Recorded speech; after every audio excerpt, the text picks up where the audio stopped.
Fix Among Us game not compatible with the device problem.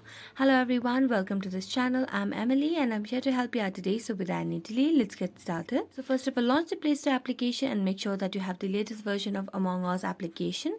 So as you can see, there is no option of update, which means we have the latest version of the application on our device.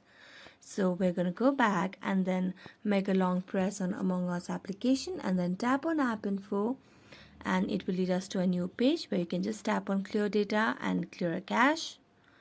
Next, go to the app permissions and make sure that you have toggled on all the required options over here. After that, what you need to do is just go to the settings of your device and make sure that you have your device updated and latest to your versions. So go to your updates of your device and check if there are any updates available. So as it says, there's no updates available.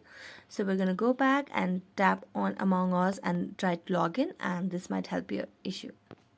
So thank you so much for watching this video. See you next time.